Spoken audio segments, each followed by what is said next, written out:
Hello everybody, this is Fred. Welcome to this new tutorial on hovering and taxing. We will gonna go through all the procedures for proper hovering in advanced mode. So please bear with me, we're gonna start in a second.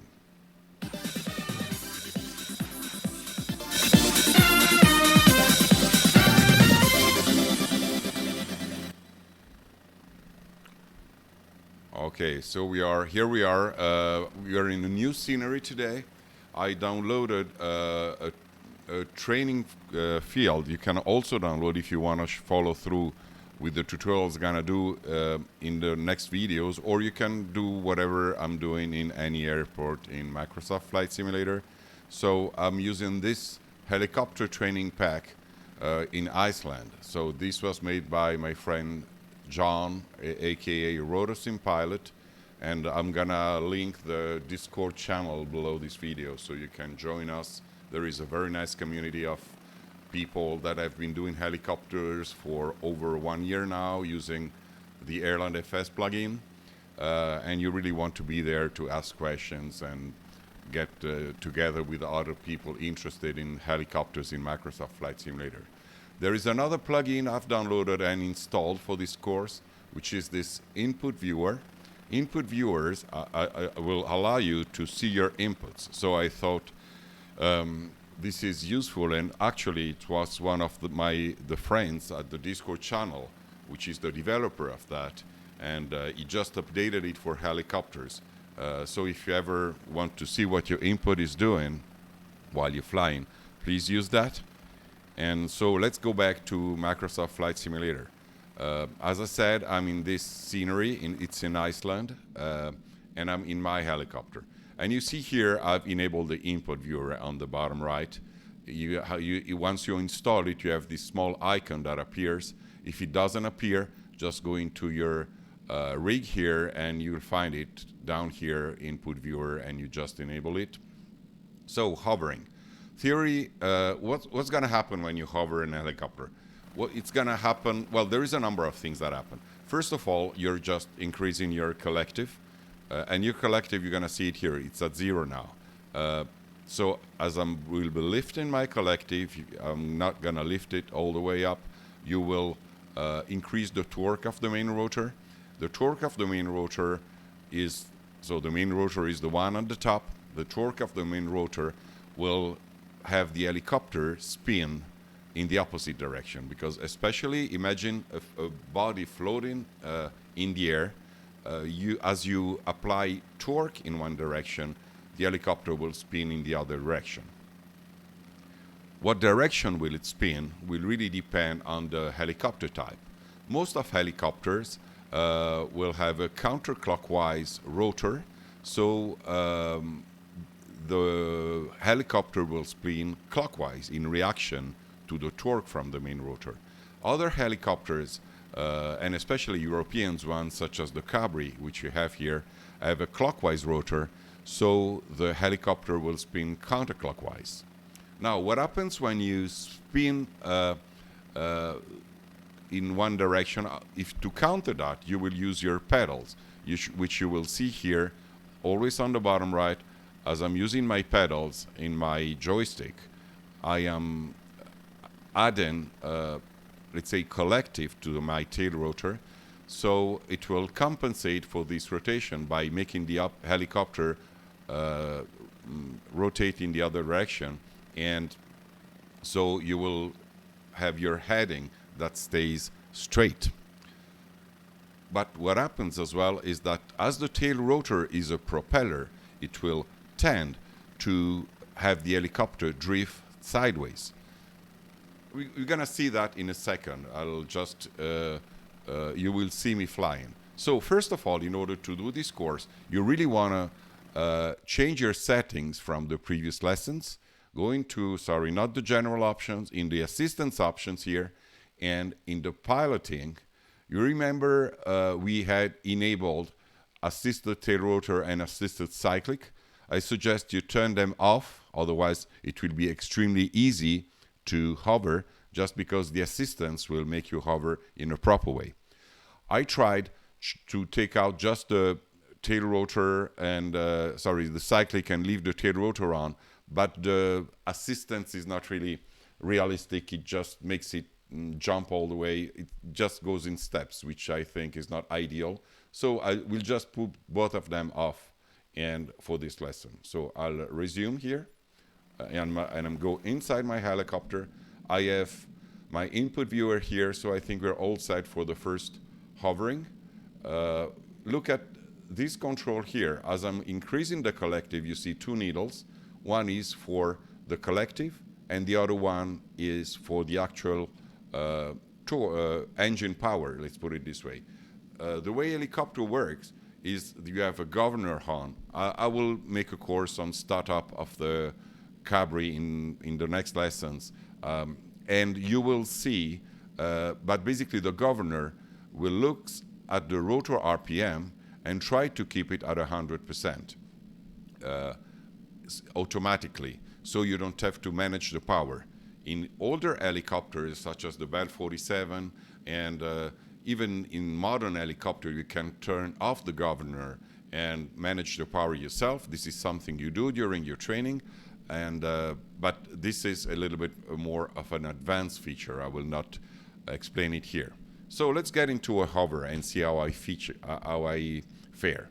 So first of all, pardon me. It's really hard to talk, do a video, and make sure everything works while piloting, so I might not be really perfect.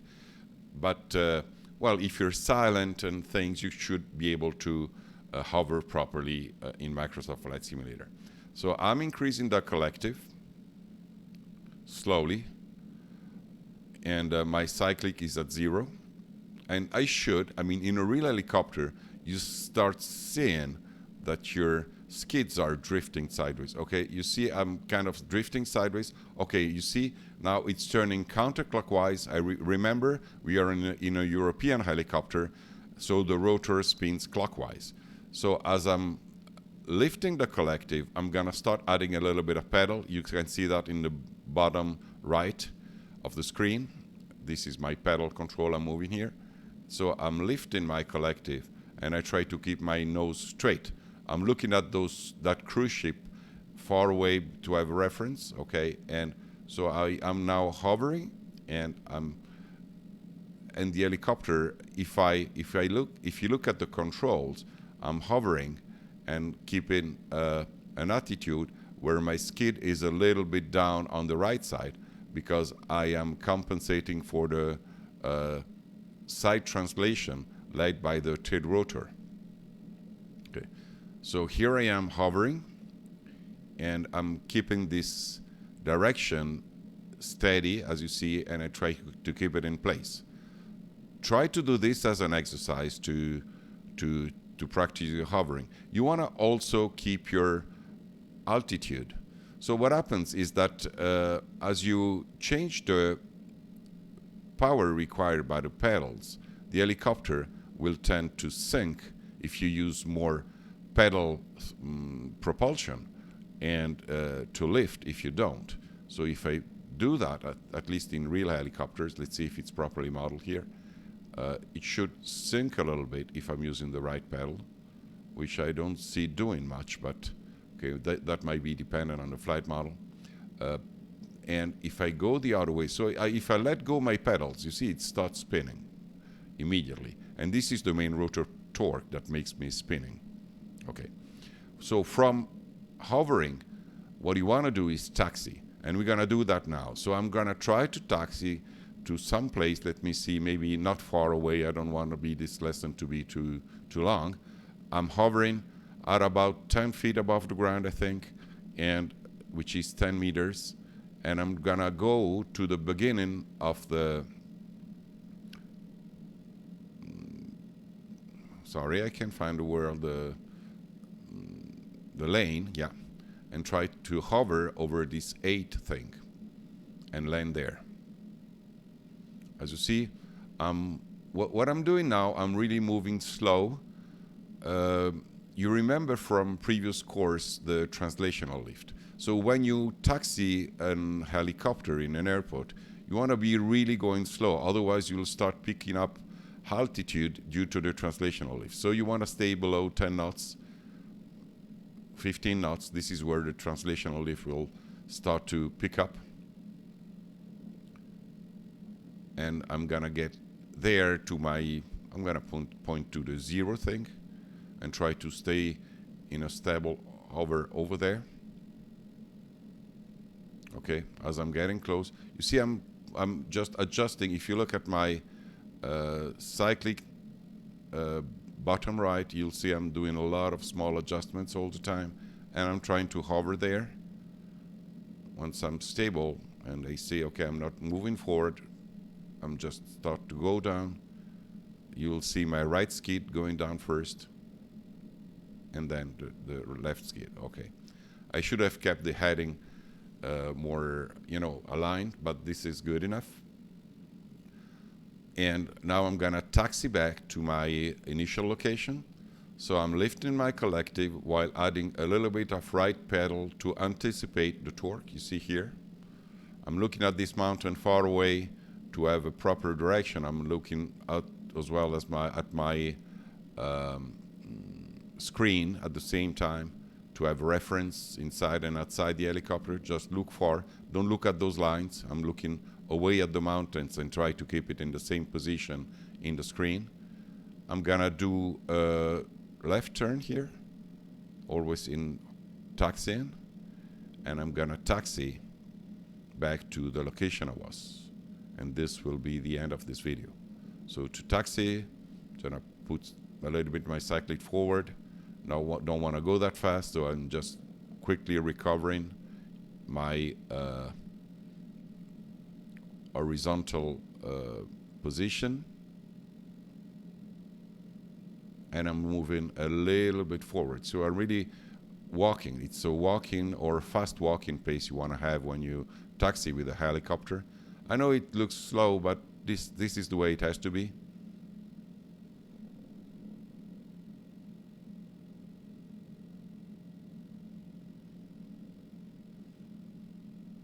In real life, you'll also taxi helicopters. You have two ways of taxiing. One way is the one I'm doing here, which is close to the ground taxiing. But when you're in airport operations, you can taxi way above let me find a spot. I'm gonna park there where this, I don't know what it's an electrical thing near the vehicles and the guys. So in real life, you also have a high altitude taxiing, which you would use when you have to quickly transfer from one place to the other. So in this case, you use your translational lift to go at maybe 20, 30 knots and follow the lanes and the indications of the traffic controllers to get in the proper place. So I'm happy here. I'm gonna look far away. I'm not gonna look very close. I'm looking at the ship over there, the bridge, to find my position. See, and then I'm just gonna slowly. Okay, I'm not really hovering there, I'm kind of moving. You see, it's very delicate. You have to anticipate this in order to find the proper spot, and once you stop, you just go down very slowly and land. Right skid, left skid. Okay. In American helicopters, that would be left skid and right skid. Okay, so that's it for this lesson. I will continue with lessons on over next weekend. Please subscribe and like. It helps a lot. I think people really enjoy those courses. Have other people discover those courses as well as you did by subscribing and liking. Thank you very much.